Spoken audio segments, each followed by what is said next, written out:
O homem não nasceu para chorar. Joel S. Goldsmith.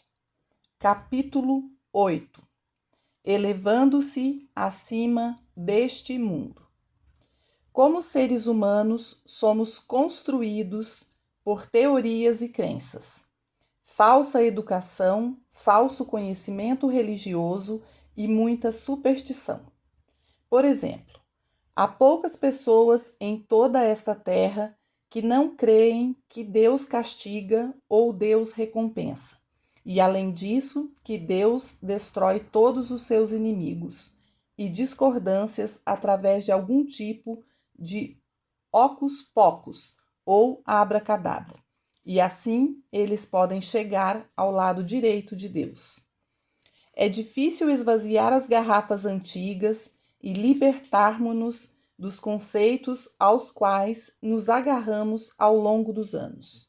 Não é fácil desenvolver uma flexibilidade que permita quebrar as formas antigas, dando lugar ao vinho novo do Espírito. Toda vez que somos confrontados com alguma verdade espiritual absoluta, nós inconscientemente a rejeitamos e então experimentamos as repercussões causadas pelo conflito interno configurado. Estamos continuamente olhando para trás e comparando essa nova verdade com o que até agora acreditamos. E isso está tão firmemente enraizado em nós que realmente vai para além da crença, para a convicção absoluta. De fato, sacrificaríamos quase qualquer coisa no mundo para não abrirmos mão de nossas queridas crenças. O capítulo Sabedorias do Caminho Infinito, do livro O Caminho Infinito de Joel S. Goldsmith, contém um pouco deste vinho novo, que ajudará a varrer à parte os conceitos antigos. Cada uma dessas sabedorias veio através de revelação, a maioria delas com o meu despertar no meio da noite, tendo que me levantar e escrever aquela sabedoria particular que se revelou. Tudo dito, elas compreendem apenas algumas páginas, e, no entanto, o conteúdo dessas poucas páginas foi desenvolvido em 2 anos. O estudo dessas sabedorias podem levar o aluno a um novo e completo campo de consciência, assim como o fez com alguns alunos que as receberam para estudo e meditação, muito antes de serem divulgadas ao público como capítulo adicional do Caminho Infinito. Toda ilusão é uma imagem mental no pensamento. Desde o nascimento, somos confrontados com aparências que são a fonte de todos os nossos problemas. Perceber o não poder dessas aparências, que são uma fonte constante de discórdia e desarmonia em nossa vida, requer uma compreensão da natureza do erro, um assunto do qual muitas pessoas não gostam de se ocupar. Na verdade, a compreensão correta da natureza do erro pode tornar-se a nossa salvação, porque isso nos permite compreender a unidade plena de Deus, considerando que estudar a totalidade de Deus sem relacioná-la à natureza do erro jamais permitirá entender a plenitude e perfeição de Deus. Não existe, talvez, uma única religião no mundo que não reconheça Deus como o único poder, e por causa desse reconhecimento, as terríveis aflições que as pessoas sofrem são atribuídas à inescrutável vontade de Deus, tornando Deus responsável por todas as tragédias na terra, tempestades no mar, furacões, vulcões e desumanidades do homem para com o homem. Se julgarmos pelas aparências, certamente devemos admitir que há pessoas doentes, pecaminosas e pessoas morrendo. Há acidentes e todos os tipos de desastres, feitos pelo homem ou catástrofes naturais. Mas, por reconhecermos Deus como o único poder, devemos colocar a responsabilidade pelos erros do mundo à porta de Deus? Sendo assim, não existe maneira de sair fora desse dilema, nem há como escapar se continuarmos a julgar pelas aparências. Houve pessoas espiritualmente iluminadas na Terra que perceberam que não existe morte, e algumas que viram mesmo que não há nascimento, e ainda outras que reconheceram que não há doença na Terra e nenhuma realidade em qualquer aparência negativa. A revelação que veio sob a árvore Bodhi para o Buda Gautama foi que toda aparência é ilusão, não é realidade e não está ocorrendo no tempo ou no espaço. Está ocorrendo apenas em um conceito universal e mortal do universo. Essa foi a visão de Jesus ao olhar para Pilatos. Nenhum poder terias contra mim se de cima não te fosse dado. João 19:11. Embora todas as aparências testemunhassem o fato de Pilatos ser o governador daquelas terras e ter todo o poder, Jesus também pôde ver a doença em suas formas mais severas e então dizer: levanta-te, toma a tua cama e anda. Ele pôde olhar o pecado e rejeitá-lo. Nem eu te condeno. Não aceitando, mas reconhecendo que o pecado, enquanto pecado, não pode existir. Muito pouco desse princípio foi entendido nos anos que se seguiram a Jesus, embora naquela época houvesse alguns místicos profundos, homens que tinham alcançado uma união consciente com Deus. Mas, mesmo na união consciente com Deus, eles não perceberam que fazer de Deus responsável pelos erros do mundo simplesmente intensificava a realidade desses erros. Com o advento da metafísica moderna, ficou claro que Deus é o único poder e que essas aparências de discórdia não têm realidade. Nos primeiros anos, sempre que os problemas eram trazidos ao praticante da metafísica moderna, ele poderia sorrir e se afastar, sem reagir a eles, sem temê-los e sem se proteger deles, apenas percebendo que fosse o que quer que fosse, aparecia como uma pessoa ou condição do mal, que poderia ser imediatamente descartada como nada. Mas, assim como o ensino da natureza ilusória do erro foi perdido após a geração de Gautama o Buda, também tudo foi perdido na metafísica atual. Aqueles que já não estavam próximos a Gautama aceitaram o ensino de que pecado, doença e morte eram ilusões, mas eles acreditavam que essas ilusões eram externalizadas como forma e, portanto, elas lhes pareciam como algo a ser destruído. Então, hoje, a difteria, gripe ou qualquer outra doença é considerada por muitos metafísicos como uma ilusão, mas uma ilusão que deve ser removida. Originalmente, o significado do ensino da origem ilusória da doença era que, embora fosse chamada de difteria ou gripe, era apenas uma imagem, um nada mental. Uma ilusão ou uma imagem mental no pensamento não tem substância ou realidade. É apenas uma crença infundada sobre algo, uma interferência. E, no entanto, quantos estudantes de metafísica que deixaram para trás o hábito de dizer: tenho um resfriado ou gripe, ligaram pedindo ajuda, que explica a eles que tem uma ilusão, mas depois, no próximo suspiro, eles adicionam: você vai me ajudar a me livrar disso? Você fará algum trabalho de proteção para salvar-me da ilusão?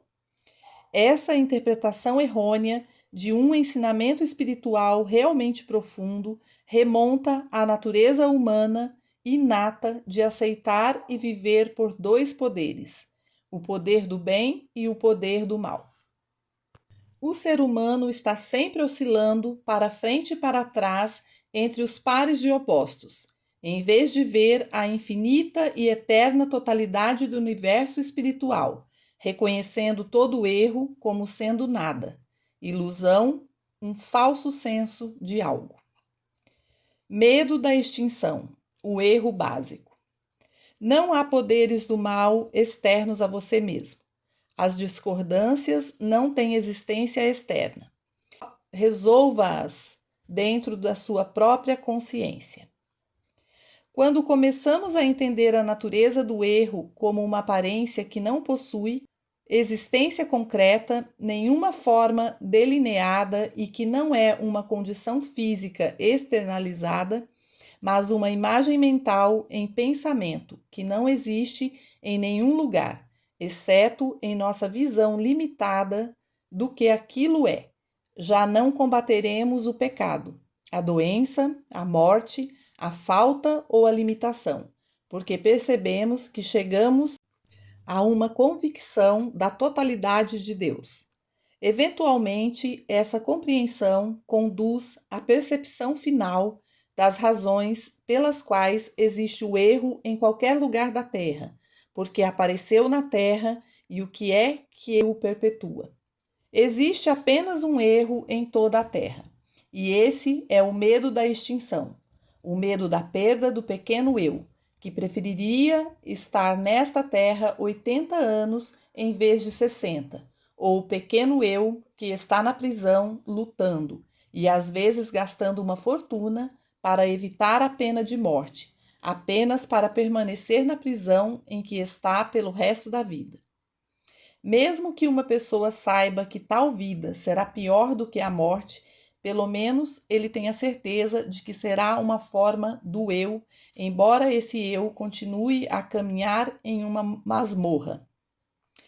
Todos queremos preservar esse sentido de eu, mesmo em suas misérias. Agarramo-nos a uma sensação de eu, e esse eu que queremos confortável e mantido assim é o eu que gostaríamos de glorificar, colocando-nos em alguma posição de autoridade, alcançando fama ou vendo nosso nome impresso em algum lugar de destaque. Essa falsa sensação de eu vem como uma tentação para um neófito no caminho espiritual, mas é uma tentação ainda maior para aqueles que alcançaram alguma medida de sucesso no ministério espiritual. Então, o ego pode tentar exaltar-se a si mesmo e até mesmo arrastar os incautos para muito longe do caminho, para se vangloriar de suas realizações espirituais. Ou seja, ser tão antiético a ponto de divulgar confidências falando sobre casos específicos de cura, em que ele tenha sido instrumento. O ego está continuamente falando em termos de eu mesmo ou meu. Eu fiz isso, eu fiz aquilo, meu, isso, aquilo ou outra coisa. E por sua grande atenção para consigo mesmo, tenta reforçar sua ilusão de si mesmo e esconder seu próprio vazio e seu próprio nada, esquecendo-se de que não existe tal coisa como minha harmonia, minha saúde ou meu suprimento, esquecendo-se de que sua paz ultrapassa todo o entendimento, sua graça é suficiente. Retire-se da consciência pessoal o mais rápido possível. Deixe esse eu morrer. Enquanto houver uma falsa sensação de eu, ao qual atendemos, alimentamos e adoramos, haverá medo por isso, e isso levará a todos os erros na Terra. O fator básico é o medo da extinção do sentido pessoal do eu. Por exemplo, existe o medo de que uma incidência de doença sem importância possa crescer numa tal proporção que isso nos matará. A única razão pela qual tememos o desemprego é que podemos morrer de fome ou congelar até a morte.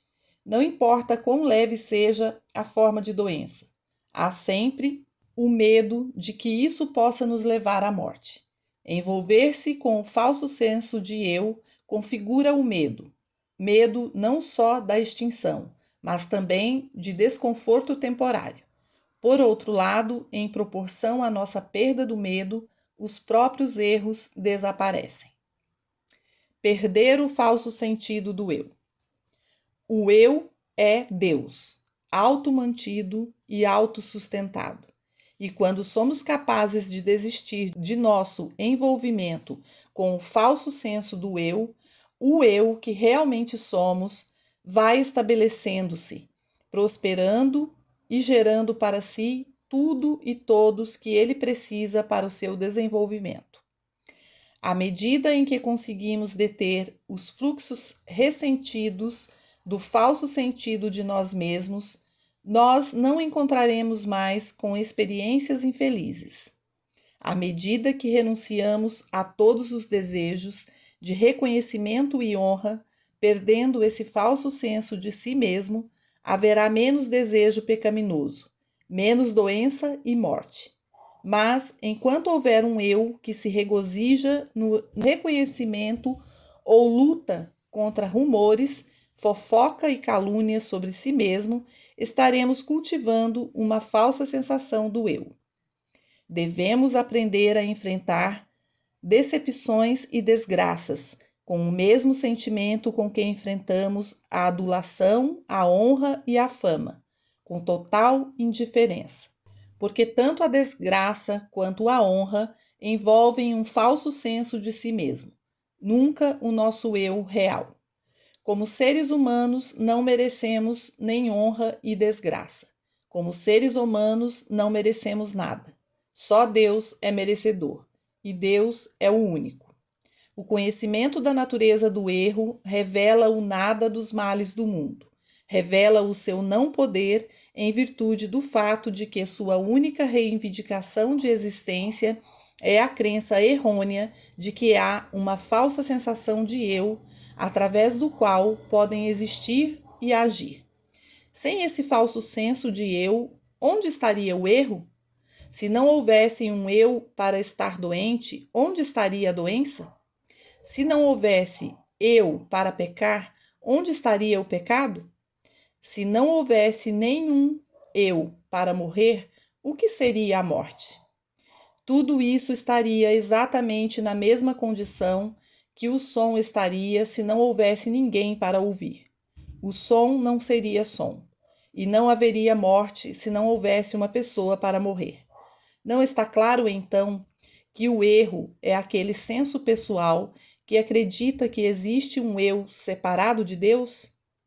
Isaías viu isso como é indicado pelas suas palavras. Porventura há outro Deus fora de mim? Isaías 44:8. Em outras palavras, o que ele estava dizendo era que existe apenas um Deus e, portanto, só pode haver apenas um eu. Ele viu, sentiu e percebeu que não há individualidade além de Deus. Ele não podia falar de si mesmo como homem, porque aquele falso senso de si, esse senso separado de individualidade, tinha desaparecido. Repare que é bem possível tornar-se emotivo ao falar de Deus, Cristo, o Espírito ou a alma, e ser tão levado e fascinado por tanta beleza que pode-se ignorar completamente o fato de estarmos sendo engolidos por uma falsa sensação de si mesmo ao expressar todas essas verdades poéticas e belezas sobre Deus. Somente as imagens falsas no pensamento são destruídas.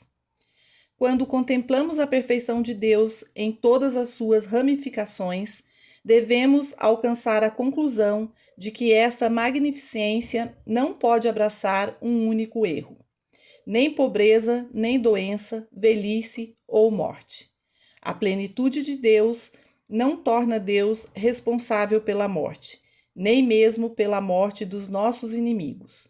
É verdade que o Antigo Testamento nos diz que, quando Deus estava em campo, todos os inimigos morreram. É mais do que provável que os profetas soubessem do que falavam, mas sua linguagem, que era indiscutivelmente simbólica e profunda, acabou por levar as pessoas a desejarem e esperarem que o inimigo literalmente morresse fora das muralhas da cidade. Não podemos procurar Deus para destruir nossos inimigos a menos que reconheçamos o único inimigo, um falso senso de si próprio.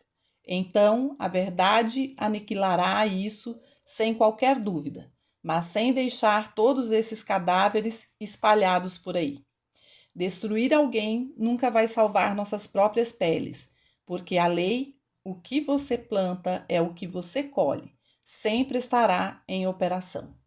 Escravizar alguém jamais poderá trazer liberdade. Tudo o que nós fizermos ao outro, individualmente ou como nação, isso será feito a nós. Todo o país da história passada que atingiu a glória e o poder através de seu exército e marinha estão agora na poeira.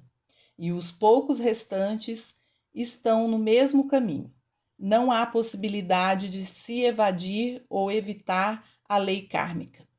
Os moinhos dos deuses rodam devagar, mas moem extraordinariamente fino.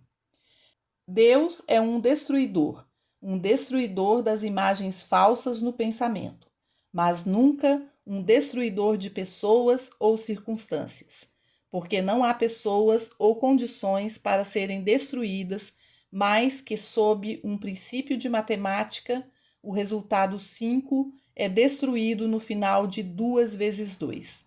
É apenas a crença de que 2 vezes 2 é 5 que é destruída. Apenas uma imagem falsa e não uma coisa nem uma circunstância. Na verdade, o princípio nem sequer corrige a coisa ou condição, porque não há, na verdade, nenhuma coisa ou condição por ser corrigida. Há apenas no pensamento essa imagem falsa que parece ser 5 quando deveria ser 4. Então, quando falamos de todas as formas de erro, como ilusão, aparência falsa, sugestão ou tentação, isso não significa que essas coisas existam como realidade externalizada. Isso significa que eles existem em nossas mentes, que é o único lugar onde esses conceitos incorretos devem ser corrigidos. Todos os conflitos são interiores.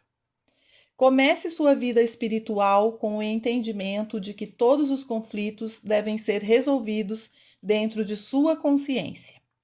E como poderia ser isso se eles existem fora, em um paciente, aluno ou vizinho? Seria uma impossibilidade resolver esses conflitos se eles fossem externos a nós. Mas a esperança e a bênção é que eles não são. Não há conflito em nós, nem em torno de nós, ou sobre nós que não possam ser resolvidos dentro de nós mesmos. E quando são resolvidos interiormente, nós devemos constatar a mudança da imagem externa. Qualquer um pode provar isso considerando alguém que lhe tenha prejudicado profundamente, ou então alguém a quem se sinta ter prejudicado profundamente. Ao invés de se dirigir a essa pessoa na tentativa de resolver o conflito, que ela passe alguns dias ou algumas horas a cada dia entrando em si mesmo e tentando entender essa pessoa do ponto de vista de Deus. Deus vê algo além da sua própria imagem e semelhança? De fato, existe alguma coisa no mundo que não seja a imagem e semelhança de Deus? Estará o Gênesis errado ao afirmar que Deus criou tudo e tudo o que Deus fez era bom? E se Deus fez tudo o que foi feito, e se tudo o que Deus fez era bom, então essa pessoa em relação à qual temos esse sentimento desagradável, ou que parece ter esse sentimento em nossa direção, deve ser a imagem e a semelhança de Deus. Deve ser essa mesma consciência de Deus, essa mesma filiação de Deus, que Deus se desdobrou, manifestou e revelou. Se continuarmos fazendo isso todos os dias, até que uma resposta venha dentro de nós, a qual reconhecemos como amor, devemos começar a experimentar um sentimento de amor e compaixão por essa pessoa. E então não seremos incomodados se ela está com raiva de nós ou não, e certamente não poderemos estar com raiva dela. É surpreendente a rapidez com que a mudança ocorrerá. Isso é uma coisa muito simples de se fazer uma vez, mas se tivermos a infelicidade de conhecer 20 ou 30 casos assim, não será tão fácil, porque seremos chamados a repetir esse processo continuamente, até que se torne uma reação automática. Além disso, temos que fazer o mesmo não só com as pessoas, mas com todas as experiências de vida. Não há nada, nem pessoa e nem circunstância a que isso não se estenda. Existe apenas um eu. Tudo que acreditamos sobre o outro será acreditado em nós. O que quer que aceitemos como crença, devemos pagar a penalidade por essa crença. Se acreditarmos que pecado, doença e morte têm sua realidade de existência e que há aqueles que sofrem com isso, então temos que aceitar o pecado, a doença e a morte também para nós mesmos. Quando compreendemos que tudo isso existe como um falso senso de existência, sem realidade, lei, causa e sem substância, então nós o anulamos para aqueles que vêm a nós como amigos, parentes, pacientes ou estudantes. E nós também o anulamos por nós mesmos, porque existe apenas um eu. Toda vez que nos deparamos com o problema do mundo, podemos nos trazer a percepção de que o medo está na raiz deles. E se pudermos entender que o medo não é um poder, mas somente um falso senso do eu, tentando se preservar, então testemunharemos curas notáveis. Entendendo que a natureza básica de todo erro é o medo a respeito do eu e percebendo que, verdadeiramente, há apenas um eu, que é Deus, não reagimos mais aos medos de nossos pacientes ou estudantes e rapidamente eles se libertam. Uma pessoa que conheça a verdade é capaz de libertar milhares de outras, porque o que elas sofrem é o medo do ser separado de Deus. E tão logo a pessoa saiba que não existe tal entidade separada, ela não mais se enredará por tais medos, mas será livre e poderá libertar outros. Há apenas uma entidade que é Deus, mas há um falso senso de individualidade, o eu no qual todos nós mergulhamos e cultivamos nossos medos. Reconhecer que sofremos por nada a não ser por medo a respeito de nós mesmos e perceber que não existe esse eu atrelado a toda a natureza do erro seria como amarrar tudo isso numa pequena caixa cheia de nada, de coisa alguma. Nunca há um conflito com uma pessoa ou circunstância, mas sim um falso conceito mental abarcando pessoa, coisa ou condição. Portanto, faça as correções dentro de si mesmo. Em vez de tentar mudar alguém ou qualquer coisa fora, eis toda a sabedoria em uma frase. O verdadeiro propósito da oração. A prece é a visão interior da harmonia. Essa visão é alcançada quando desistimos do desejo por mudança de qualquer coisa que seja. Se tomamos tal sabedoria quando somos chamados por nosso trabalho de cura, instantaneamente nos perguntamos: é realmente isto que estou fazendo? Ou estarei eu tentando mudar alguém, mudar uma condição? Esse procedimento corrigirá imediatamente nosso rumo, trazendo-nos de volta à verdade. E então começamos a ver. Sim, foi isso que estive tentando fazer. Tive medo a respeito dessa pessoa ou condição e estive tentando mudá-la. Mas se eu não devo mudar nem a pessoa e nem a circunstância, então o que é que eu devo fazer? Isso nos traz a mais outra das sabedorias, do caminho infinito.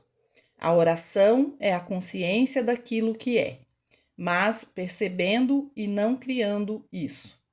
Em outras palavras, não criamos harmonia por nenhum processo mental ou espiritual. A harmonia vem pela prece, que é uma capacidade interior de ver o homem perfeito e o universo de Deus. Isso não é possível através dos sentidos da visão, audição, paladar, tato ou olfato, porque esses 5 sentidos podem apenas alcançar um falso senso do homem. Eles não podem perceber o homem espiritual. Temos que avançar além da mente pensante para a capacidade interior da alma, esse silêncio no qual a realidade espiritual nos é revelada. Não criamos nada disso. Tudo o que nos é revelado já é existente a despeito de qualquer aparência. Orar é tornar-se consciente da harmonia, sem qualquer esforço mental de sua parte. Não tentamos produzi-la através de esforço mental. Não tentamos criá-la ou trazê-la mais do que tentaríamos trazer que 2 vezes 2 é igual a 4. Sim, nosso conhecimento de que 2 vezes 2 é 4 torna esse princípio operativo em nossa experiência. Mas esse princípio de que 2 vezes 2 é 4 existe desde antes de Abraão. Portanto, a harmonia em nossa experiência sempre existiu. O ponto importante é tornarmos-nos conscientes disto. E nos tornarmos conscientes disto, primeiro de tudo, é perceber que as pessoas e condições com as quais somos confrontados não são o que parecem ser. Assim sendo, ao invés de tentar transformá-las, mergulhamos dentro de nós mesmos e passamos a conhecê-las. O melhor modo de fazer isso não é pensar numa pessoa ou condição, mas pensar em Deus. No momento em que você se torna absorvido em Deus, milagres acontecem. Nós conhecemos nosso paciente, o conhecemos face a face. Nós sabemos quem e o que ele é. Sabemos o que faz com que ele seja o que é, pela simples razão que nos tornamos conscientes de Deus. Tornamo-nos conscientes de tudo o que constitui nosso paciente.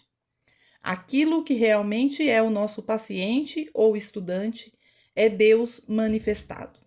Os olhos não darão testemunho disso, nem o farão a audição, paladar, tato ou olfato, mas sim a câmara interior de nosso ser.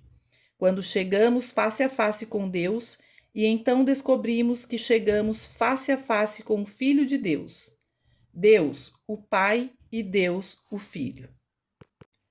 A prece é a ausência de desejo no reconhecimento do que é. A prece é a ausência de desejo por uma pessoa, local, coisa, condição ou circunstância. Pedir por vagas de estacionamento, automóveis novos, casas ou mesmo companhia é um erro, mas pedir por iluminação, por luz, pela percepção e realização em Deus, pedindo, rezando por isto, sabendo, mesmo clamando por isto, isso é realmente clamar pela remoção de obstruções em nosso próprio pensamento. Não exigimos nada de Deus. Nós clamamos para que nosso próprio senso de ignorância seja removido. Na verdade, nós nos dirigimos a nós mesmos quando pedimos, desejamos, imploramos por luz. Não estamos pedindo a Deus, porque Deus não tem mais poder de doar do que o sol doa calor ou luz. Nós rogamos por iluminação espiritual, mas na verdade estamos verdadeiramente rogando pela remoção do nosso falso senso do ser, porque é isso que bloqueia a nossa via para Deus.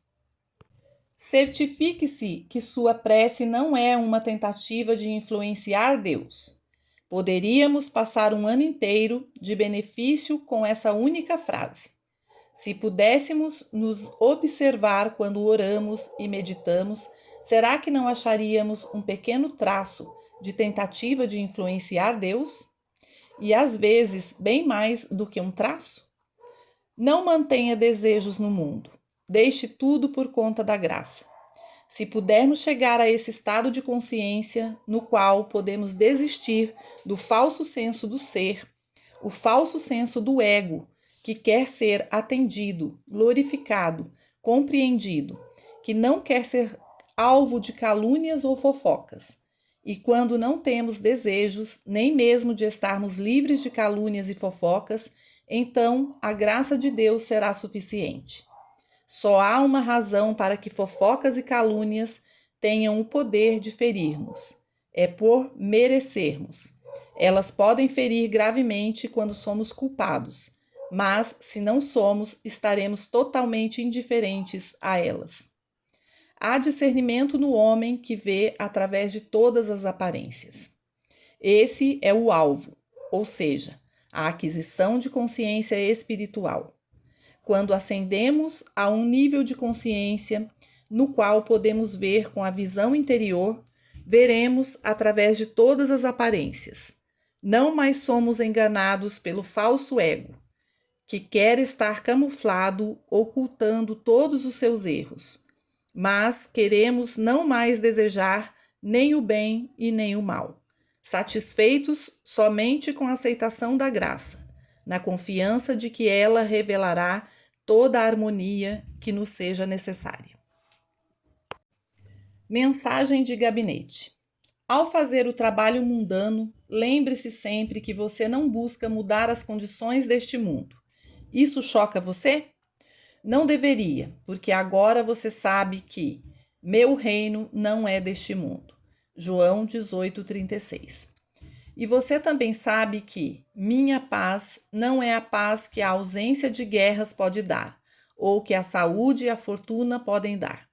Minha paz e meu reino referem-se a um estado de consciência que não é de natureza terrena, nem mesmo de uma boa natureza terrena.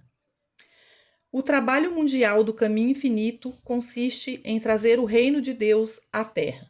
E exatamente o que isso quer dizer a você? Para mim, isso significa transformar minha própria consciência na consciência de Deus, vivendo, andando e tendo meu ser como o Cristo, e não mais vivendo como homem mortal. Isso significa moldar meus desejos, ambições e ações conforme o modelo que no monte ele te mostrou. Hebreus 8:5. Conforme foi ensinado no Sermão da Montanha. Acima de tudo, importa viver apenas como eu, sabendo que eu encarno o meu bem. Importa entender que o pão, a carne, o vinho e a água são a substância e a atividade da minha consciência, e saber que nenhum poder existe fora de mim, e, portanto, não é necessário usar qualquer poder. Eu sou o caminho, e não há outro caminho senão o eu. Eu não posso temer pelo que o senso mortal faz ou declara, pois a crença em dois poderes não tem força alguma para sustentar-se. No meu reino, nada entra para corromper, por conta da onipresença. Eu sou a lei da vida, do amor e da paz. Junto comigo não há nenhum outro poder. Habitar nesta consciência, ou melhor ainda, viver nesta consciência, traz o reino de Deus à terra. A falha na oração é devida à tentativa de adaptar o reino de Deus às condições terrenas. Nós, consciente ou inconscientemente, tentamos influenciar o espírito para mudar a matéria ou pessoas. Mas a oração é a realização de Deus como pessoa e condição, e não como uma substância agindo sobre outra. Por exemplo, esperar que Deus, o Espírito, traga a paz na terra para o homem natural, o homem mundano, é insensatez. A verdadeira prece traz uma mudança de consciência, da consciência humana para aquela mente que estava também no Cristo Jesus. Filipenses 2. Nessa consciência elevada, paz é o estado natural do ser. Deus não pode ser influenciado para mudar a saúde humana, mas Deus, percebido como saúde em nosso semblante, restaura a harmonia original. Rezar a Deus por suprimento para si mesmo ou para o mundo é uma perda de tempo, mas perceber que do Senhor é a terra e a sua plenitude. Salmos 24. Filho, tudo o que é meu é teu. Lucas 15. Isso restaura a abundância. A oração no trabalho mundano deve ser baseada em: meu reino não é deste mundo. João 18. Mantenha seu diálogo no nível dos céus. Mantenha sua prece ancorada em Deus e na verdade espiritual. Deus não pode prevalecer para deter acidentes nas estradas, mas a realização de Deus como a mente do homem revelará a lei divina, a ordem e a harmonia. Façamos com que nossa prece diária seja parte do nosso dízimo, oferecendo a Deus nossos primeiros frutos.